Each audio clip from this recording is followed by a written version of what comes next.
जनाबाई बोली, आपकी आज्ञा हो तो मैं बनाऊं कुछ अलग, कुछ नया आपको पवाऊं। ठाकुर जी बोले, अर्धरात्रि को? बोले, हाँ मैं बना दूंगी, मुझे अच्छा बनाना आता है। अब सोचो, ये चिंतन की बात है।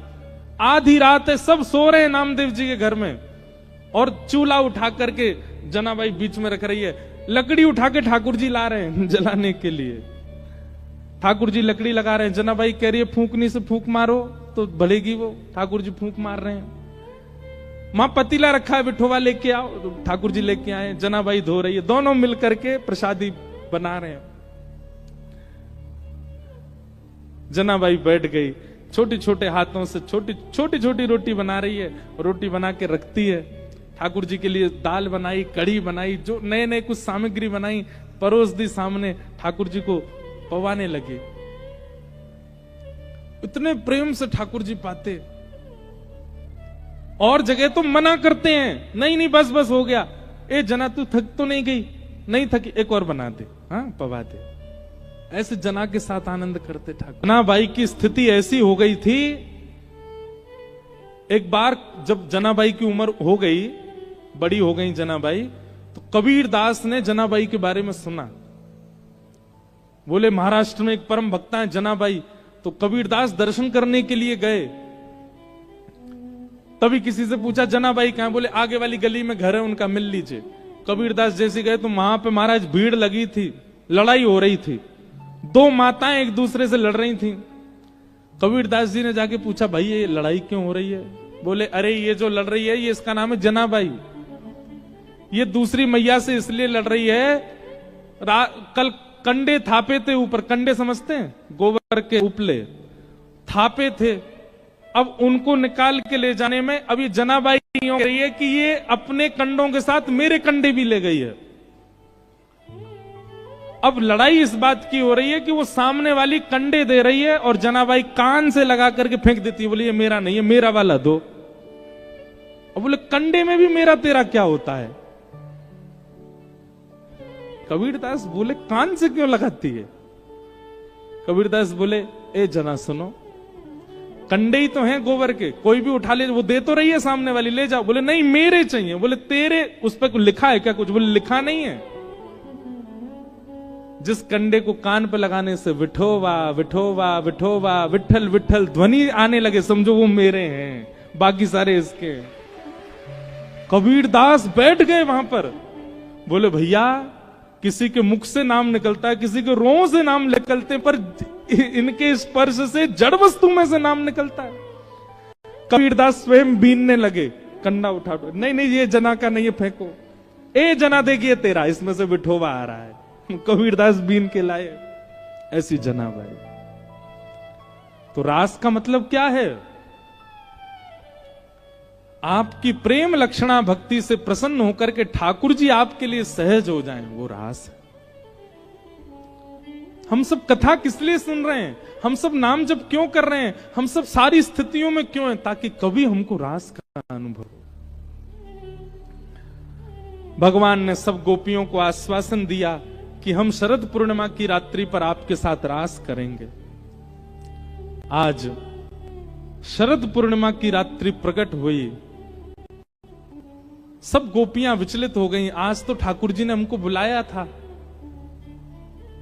तभी ठाकुर जी ने अधर पर वेणु रख करके जैसे रव करना प्रारंभ किया, वो ध्वनि गोपियों के कानों में स्वर के रूप में नहीं जा रही है, शब्द के रूप में जा रही है। चल गोपी जल्दी कर, कन्हैया तेरी बात निहार रहे हैं। बंधुओं ये गोपियां कौन हैं? ये कोई स्त्रियां नहीं है, ये युगों से कृष्ण प्राप्ति के लिए भजन कर रहे सब ऋषि महर्षि हैं। द्वापर में राम जी की इच्छा से गोपी बन के आए हैं। अब वो इच्छा क्रम बड़ा है, कल बताऊंगा क्यों ये सब गोपी बन के आए। ये सब गोपियां युगों युगों से तपस्या कर रही हैं ठाकुर जी की प्राप्ति के लिए। आज ये सब गोपियां जैसे ही वेणु रव सुनती हैं, दौड़ी हैं अपने घरों से ठाकुर जी से मिलन के लिए।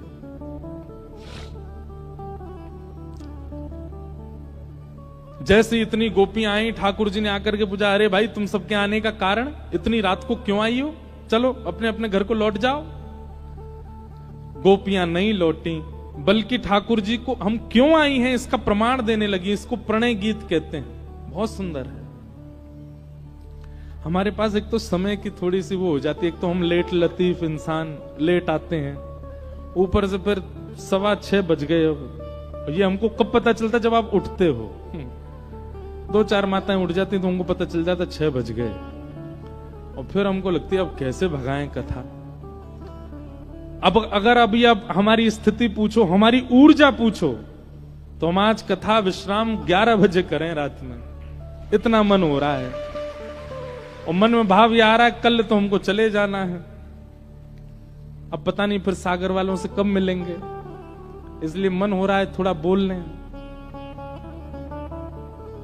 लेकिन 11 तो नहीं बजाएंगे, लेकिन हाँ थोड़ा विलंब होगा आज, हाँ थोड़ा ही होगा, ज्यादा नहीं होगा। 6:15 बजे, 7 बजे पूरी कर देंगे, ठीक है, फिर चले जाना आप लोग। इसका मतलब आप लोगों को जल्दी है, ताली तभी बची है।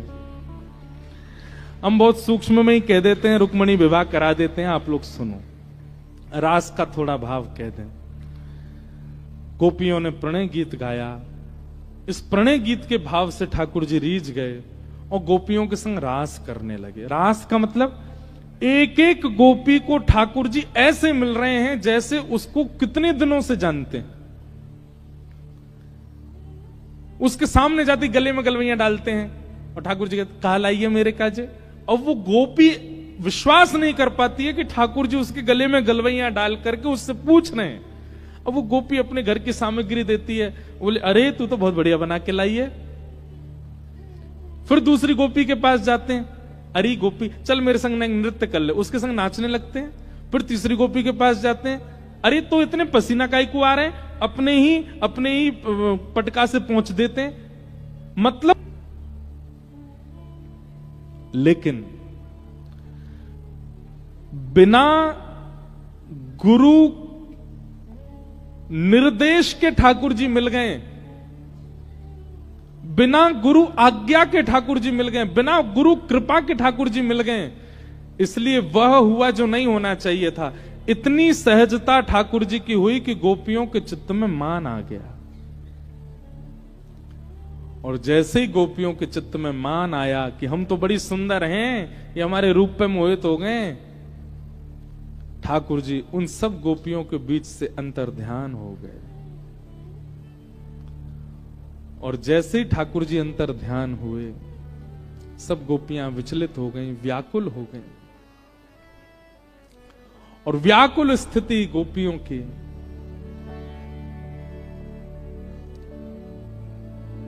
हे सुन राधिका दुलारी, तेरे द्वार का भिखारी हूं मैं, शाम का पुजारी,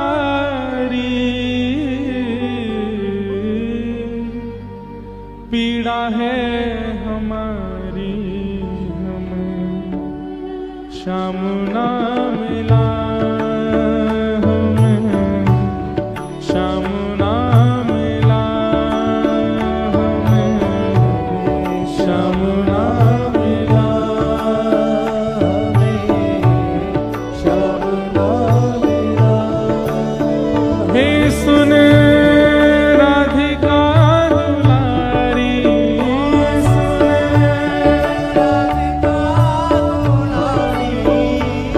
तेरे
ठिकाना कहीं कुंजन में होगा।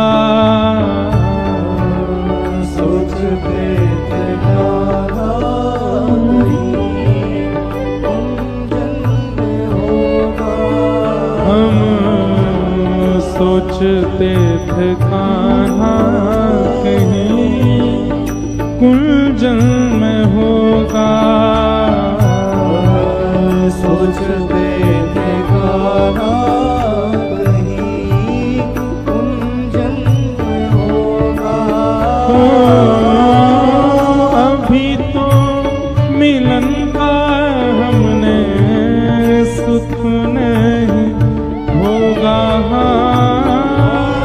अभी तो मिलन का हमने सुख नहीं होगा। अभी तो मिलन का हमने सुख नहीं होगा। अभी तो मिलन का हमने सुख नहीं होगा। ए सुन के प्रेम की परिभाषा,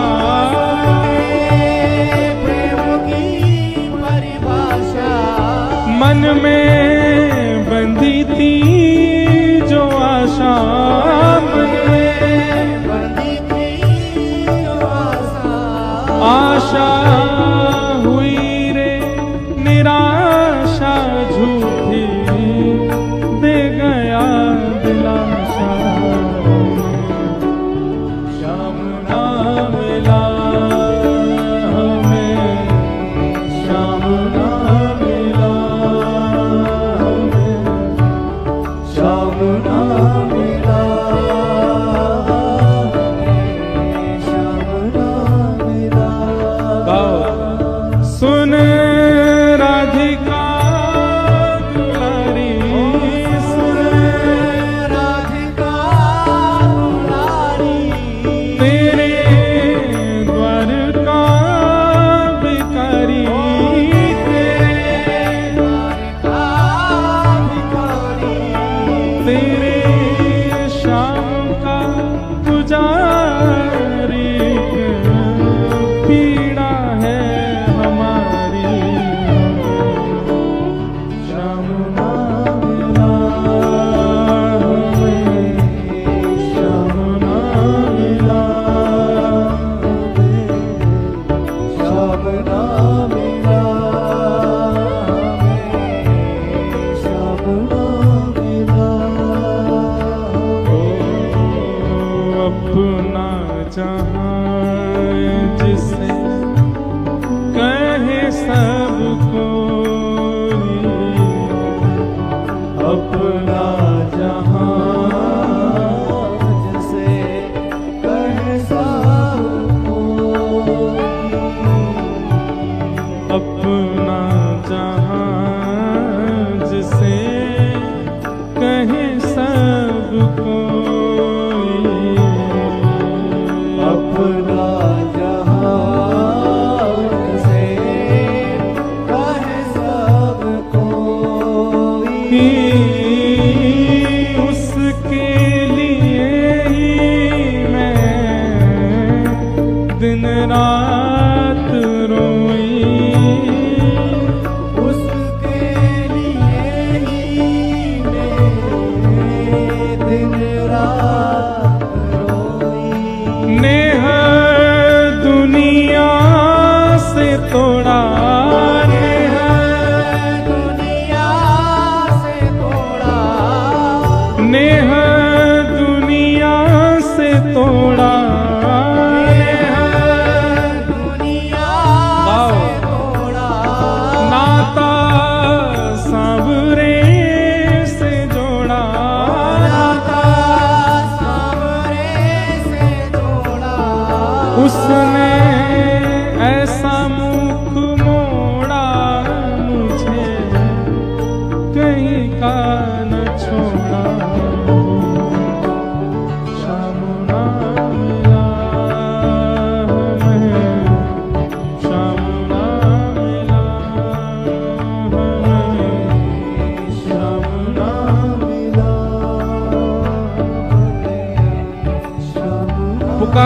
आगे कहो, हे सुन राधिका दुलारी, सुन राधिका दुलारी, तेरे द्वार का भिखारी, तेरे द्वार का भिखारी, तेरे श्याम का पुजारी, एक पीड़ा है हमारी,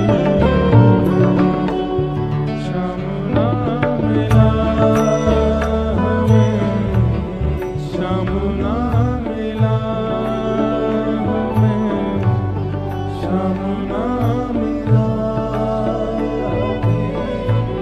श्याम ना मिला, हो हमें, श्याम ना मिला हमें, श्याम ना मिला हमें, श्याम ना, श्याम ना मिला।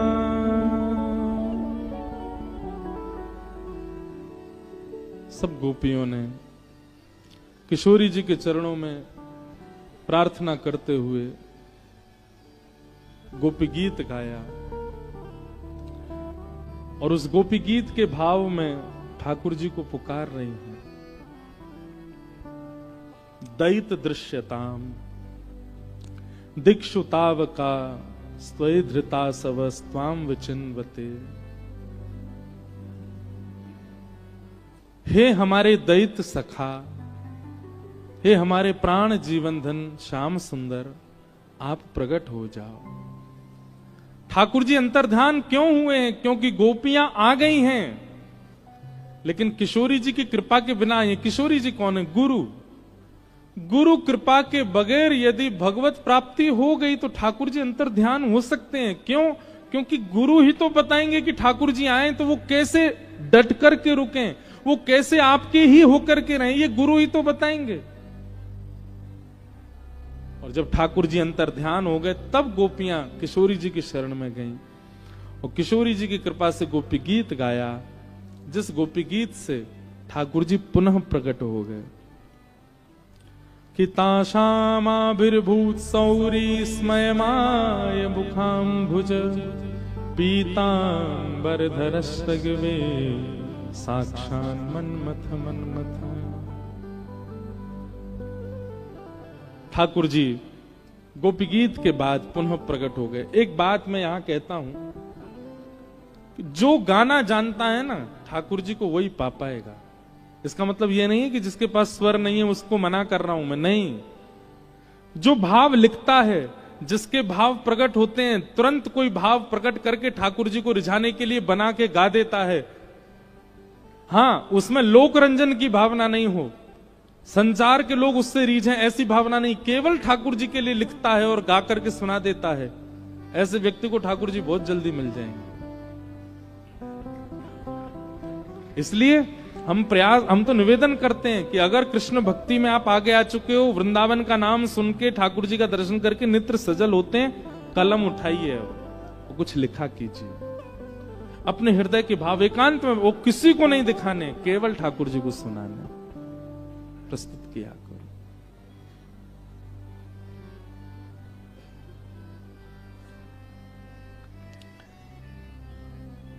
गोपियों के बीच ठाकुर जी प्रकट हो गए, और अब की बार भगवान प्रकट जैसे हुए, गोपियों ने हाथ पांव सब पकड़ लिए, बोले अब नहीं जाने देंगे। भगवान बोले हम नहीं जा रहे, आप सबको मान हुआ था इसलिए गए थे, अब आप मान रहित हो गई हैं, अब हम आपके संगी रहेंगे, और हम एक कृष्ण अनेक गोपी नहीं रहेंगे, अब हम अनेक रूप धारण कर लेंगे। जितनी गोपी उतने ठाकुर जी ने रूप धारण कर लिए, और वृंदावन में अब रास नहीं, अब महारास हो रहा था। एक एक गोपी के लिए ठाकुर जी प्रकट हो गए, महारास हुआ। देवादिदेव शंकर भी आए, ब्रह्मा भी आए, चंद्र भी आए, सूर्य भी आए, सब आए। पूरे वृंदावन में यमुना के तट पर रास बिहार हुआ। चंद्र किरण सा श्याम सलोना, दो आंखें कजरारी। चंद्र एक पंक्ति गाएंगे बस। श्याम सलो रास बिहार हो रहा है, महारास बिहार। कजरारी ओ चंद्र किरण सा श्याम सलोना, दो आंखें कजरारी।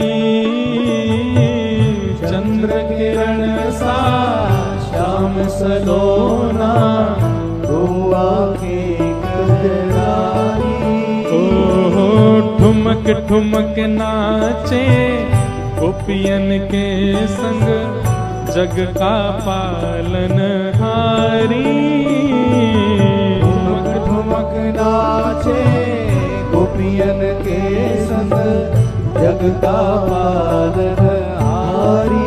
ओ रास बिहारी संग राधा सुकुमारी। रास बिहारी संग राधा सुकुमारी। रास बिहारी संग राधा सुकुमारी। रास बिहारी संग राधा सुकुमारी। ओ ब्रज में विराज रे श्याम संग राधा नाचे रे। श्याम संग राधा नाचे। ओ श्याम संग राधा नाचे रे। ओ श्याम संग राधा नाचे। राधा नाचे कृष्ण नाचे, नाचे गोपी जन। राधा नाचे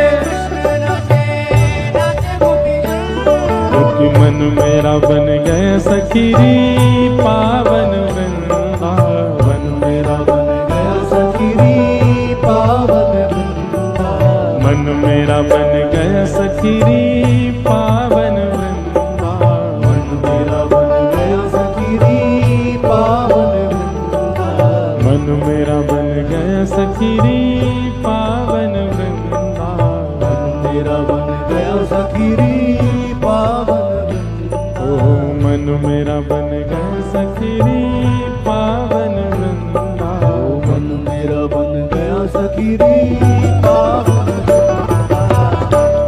बोलो रास राशेश्वर भगवान की। हमसे पूछें तो हम तो केवल स्पर्श कर रहे हैं, फिर भी समय लग जाता है पूरा। अब क्या बताएं, एक दिन में होने वाले प्रसंग ही नहीं है। 7 दिन में हम कैसे पूरे करें इनको। ठाकुर जी ने महारास किया, महादेव आए, इसलिए कहीं कहीं कथा में विस्तार कर देते हैं, कहीं सूक्ष्म करना पड़ता है। ठाकुर जी ने महारास किया, महारास के उपरांत फिर युगल गीत की कथा। अब हम सीधे रुक्मिणी विभाग की ओर चलें। कंस ने मंत्रियों के संग बैठकर के ठाकुर जी को मथुरा बुलाने का प्रयास किया, अक्रूर जी को भेजा।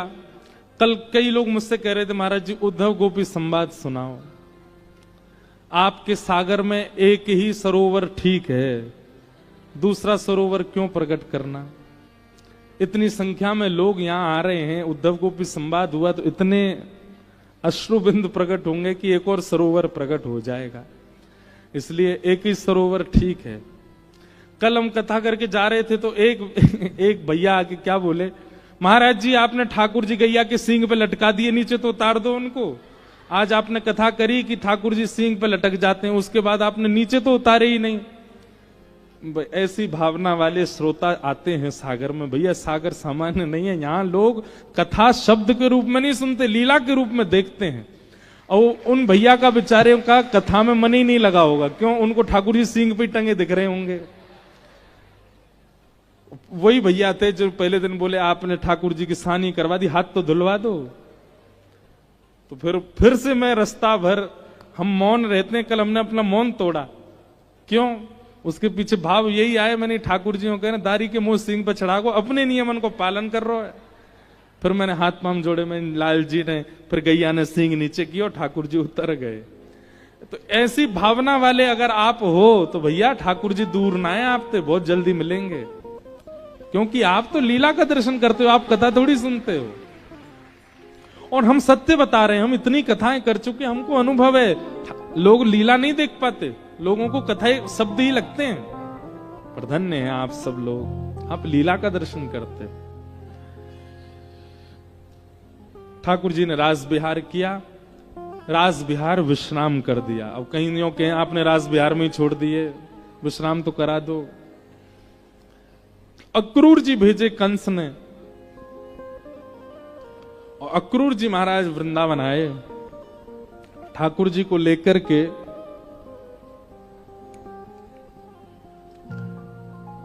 मथुरा गए। मथुरा में जाकर के भगवान ने कुबलिया पीड़ हाथी का उद्धार किया और सब मल्लों से युद्ध किया। 50 सिड्डी ऊपर बैठे हुए महाराज कंस को ठाकुर जी ने उठा करके नीचे पटक दिया, कंस का वध कर दिया। बोलो कंस मर्दन भगवान की जय। कारागृह में जाकर के भगवान ने अपनी जन्मदात्री माता देवकी मैया को मुक्त किया। उग्रसेन नाना को भगवान ने मथुरा का राजा बनाया। ठाकुर जी स्वयं राज पदवी पर कभी नहीं बैठे, ना द्वारिका के राजा बने ना मथुरा के राजा बने, हमेशा राजा ठाकुर जी ने उग्रसेन को ही बनाया। पढ़ने के लिए ठाकुर जी आपके मध्य प्रदेश पधारे। अवंतिका में श्री ठाकुर जी ने सांदीपनी गुरुकुल में स्वाध्याय किया, अध्ययन किया। यहां ठाकुर जी को सुदामा नाम के मित्र मिले। भगवान के ब्रज के जो सखा हैं उनका नाम श्री दामा है, सुदामा नहीं। वही सुदामा नहीं है, सुदामा जी ठाकुर जी को यहां मिले थे उज्जैन में गुरुकुल में। ठाकुर जी के बड़े अच्छे मित्र। अच्छा देखो एक बात बताएं, ठाकुर जी के 3 ही मित्र हैं, सुदामा, अर्जुन और उद्धव। आप कहोगे तो फिर ब्रज वाले कौन हैं? ब्रज वाले ठाकुर जी के मित्र नहीं है, ब्रज वाले ठाकुर जी के प्राण हैं। मधुमंगल, श्रीदामा, तन सुखा, मन सुखा, धन सुखा, ये तो सखा हैं, ठाकुर जी के प्राण हैं। इनको ठाकुर जी मित्रों में नहीं मानते। मित्र 3 ही बने ठाकुर जी के पूरे जीवन में। इससे हमारे गुरुदेव एक संकेत करते हैं, भैया ठाकुर जी ने 3 ही सखा बनाए। इसका मतलब ठाकुर जी संकेत कर रहे हैं, सखा जितने कम उतने सुखी। ये बात हमारी सूत्रात्मक मान लीजिएगा। जितने कम सखा बनाओगे उतने प्रसन्न रहोगे आप। हमारे भी बहुत कम सखा हैं, हमने अनुभव किया। बहुत अच्छा लगता है जितने कम लोगों से संबंध। हम इतने समय से कथा कर रहे हैं पर हमारा घनिष्ठतम संबंध बहुत कम है। बड़े बड़े लोग कथा कराते हैं पर हमारा ऐसा घनिष्ठता नहीं बन पाती सबसे। और ये अच्छा है, घनिष्ठता बहुत कम लोगों से रखनी चाहिए। ठाकुर जी ने 3 सखा बनाए और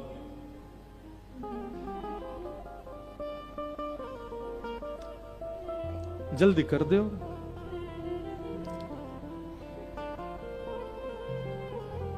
हमारी एक और कमी है, हमारा ध्यान बहुत जल्दी टूट जाता है। फिर हमको यूं लगती है जल्दी जल्दी कथा पूरी हो। लेंगे लाला, रख लो। तो क्या बता रहे थे हम? 3 ही सखा बनाए भगवान ने। सुदामा जी के साथ मित्रता हुई। कल कथा में प्रसंग आएगा सुदामा जी का। तत्पश्चात भगवान लौट करके मथुरा आए।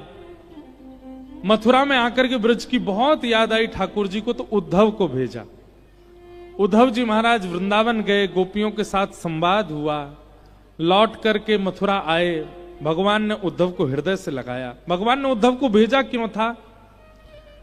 ठाकुर जी चाहते थे कि अब मथुरा लीला और आगे द्वारिका लीला में मैं ब्रज से दूर रहूंगा, लेकिन एक व्यक्ति को ब्रज का रस चखा करके ऐसा कर दूं कि मुझे उसको देख करके ऐसा लगे कि मेरे संग ब्रज ही खड़ा है। तो भगवान ने उद्धव को इसलिए भेजा कि उद्धव गोपियों के द्वारा, किशोरी जी के द्वारा बताए गए प्रेम में ओतप्रोत होकर के जब आया तो ठाकुर जी बोले अब मेरे संग ब्रज ही है, उद्धव कोई और नहीं, उद्धव ब्रज है।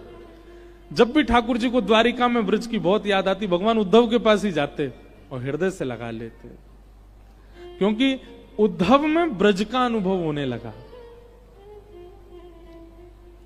इसलिए ठाकुर जी ने उद्धव को ब्रज भेजा।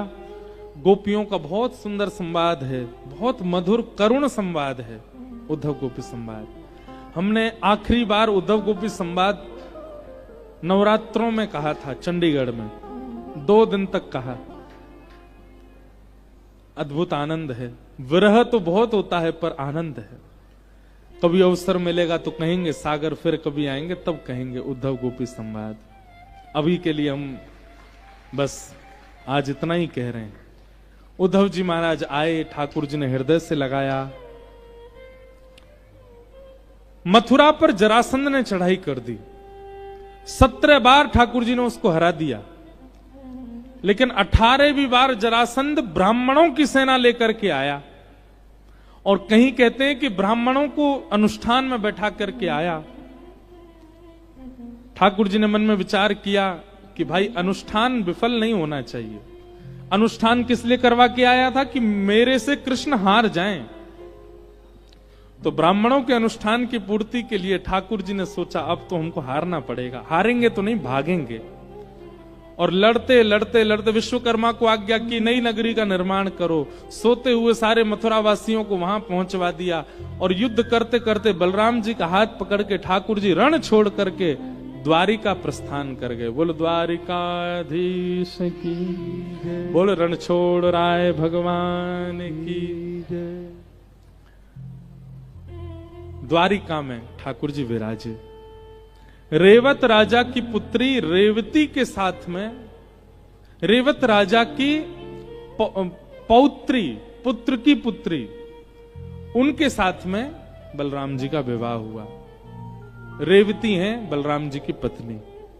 अब आई ठाकुर जी के विवाह की बेला। नारद जी ने आके जन्म पत्री देखी और मैया से कही, मैया आपके लाला के 1 आध ब्याह ना होंगे। मैया बोली कितने ब्याह होंगे? बोले इतने ब्याह होंगे कि आप 1 वर्ष के प्रत्येक दिन भी एक बहू को दोगी तो भी आपकी संपूर्ण बहुएं नहीं मिल पाएंगी आपसे। इतने ब्याह होंगे। 1 वर्ष में 365 दिन है, 365 ही बहू मिल पाएंगी। मैया बोली मतलब 300 आंकड़े पार। बोले 300 नहीं मैया, 3000 पार। 3000 भी नहीं है, 10,000 पार। मैया बोली पूरे आंकड़े बता दो। बोले बता के क्या करना, देख ही लेंगे मैं और आप। बोले पर होंगे कब ब्याह? मैया, नारद जी बोले चिंता मत करो, बस अब समय आ गया, ठाकुर जी के विवाह होने ही वाला है। महाराष्ट्र में एक स्थान पड़ता है विदर्भ, और वहां विदर्भ में कौंडन्यपुर नाम का एक जगह है जहां के राजा भीष्मक, उनकी 5 पुत्र थे, एक पुत्री थी, पुत्री का नाम था रुक्मणी।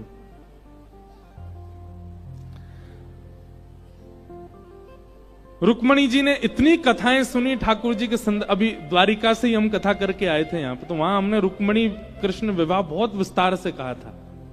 बहुत अच्छा है रुक्मणी कृष्ण विवाह प्रसंग भी। रुक्मणी जी ने इतनी कथा सुनी ठाकुर जी की कि अब रुक्मणी जी को चित्त में, रुक्मणी जी को दृष्टि में, रुक्मणी जी को सब जगह कृष्ण ही दिखने लगे। मेरे नैनों में गोकुल वृंदावन, एक नेत्र में गोकुल है, दूसरे में वृंदावन है, ऐसी स्थिति हो गई। मेरे प्राणों में मोहन मन भावन, मैंने मेहंदी लगाई रे कृष्ण नाम की, मैंने बिंदिया सजाई रे कृष्ण हो। अब छाया है कृष्ण अंग अंग में, अब छाया है कृष्ण अंग अंग में, मेरा तन मन रंगा है कृष्ण रंग में, मेरा तन मन रंगा है कृष्ण रंग में। हो मैंने माला बनाई रे कृष्ण नाम, हो मैंने माला बनाई रे कृष्ण नाम। कई लोगों के चित्त में प्रश्न आता है, मैं हर कथा में उत्तर भी देता हूं कि ठाकुर जी ने विवाह किशोरी जी से क्यों नहीं किया, रुक्मणी जी से क्यों किया? इसका उत्तर हम कल देंगे कथा में, कल आना समय से।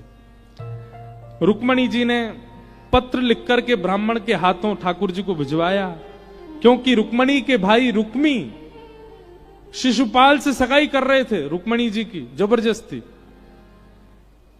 तब रुक्मणी जी ने पत्र लिख करके ठाकुर जी से कहा कि हम तो आपकी हैं, हम लक्ष्मी हैं, आप नारायण हो, हमारा वर्ण करो।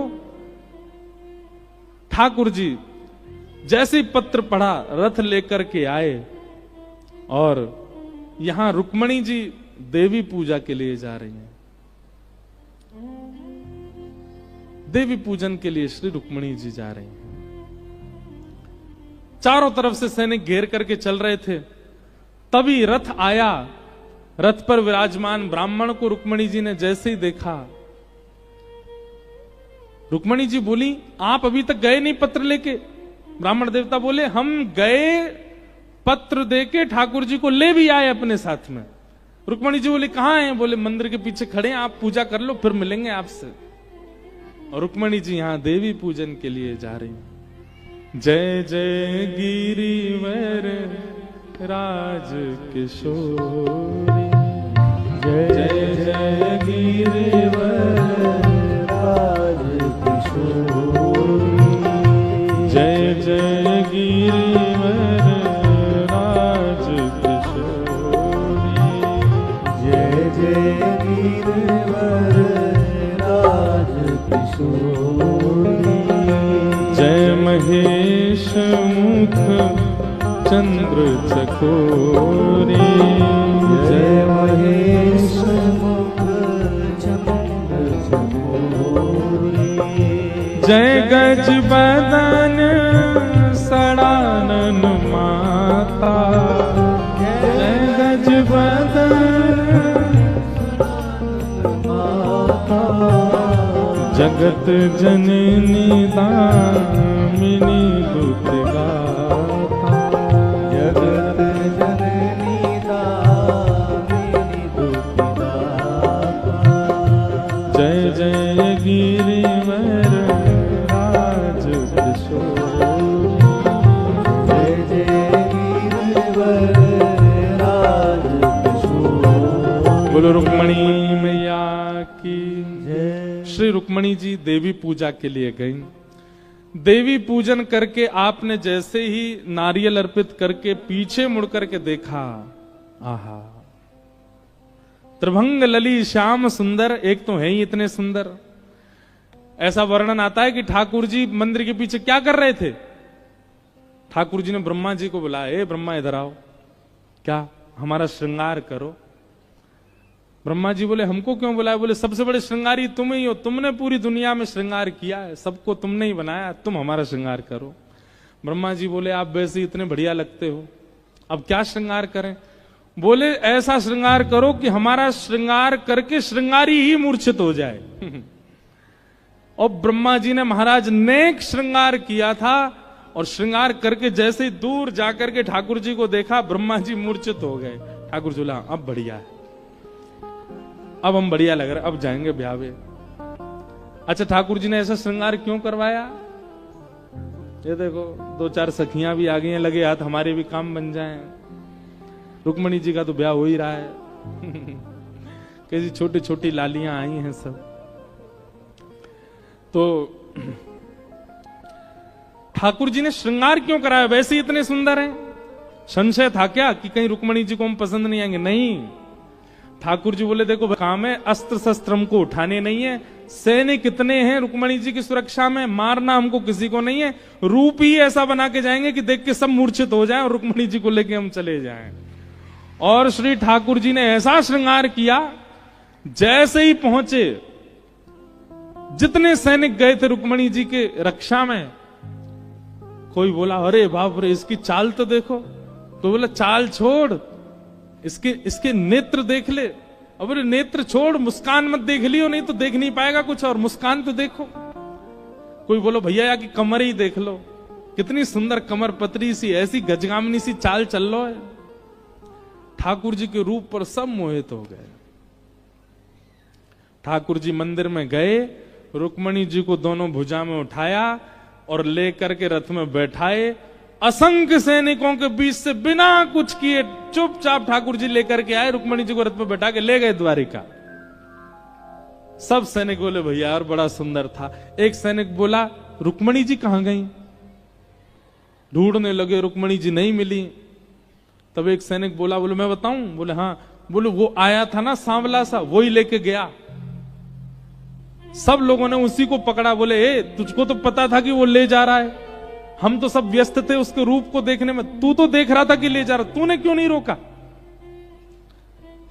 बोले मैं रोकने के लिए गया था, पर जैसे ही रुक्मणी जी के बगल में वो खड़ा हुआ, दोनों की जोड़ी बहुत बढ़िया लगी मुझे, मैंने कि ले जान दो, बढ़िया लग रहे हैं। बोले उसको देख करके तो सुंदरता का अनुभव हुआ, पर रुक्मणी जी के बगल में जब वो खड़ा हुआ तब तो मेरे मन में हुआ कि बलैया ले लूं, इतने सुंदर को कैसे रोक सकता हूं, ले जान दो। ठाकुर जी लेकर के रुक्मणी जी को द्वारिका आए। वसुदेव जी ने पत्र लिखा भीष्मक राजा को कि आपकी पुत्री हम वापस भेज रहे हैं, नगरी सजाइए, हम लाला की बारात लेके विधिवत विवाह करके लाली को लेके आएंगे। रुक्मणी जी वापस आई, पूरे नगर को सजाया गया और ठाकुर जी की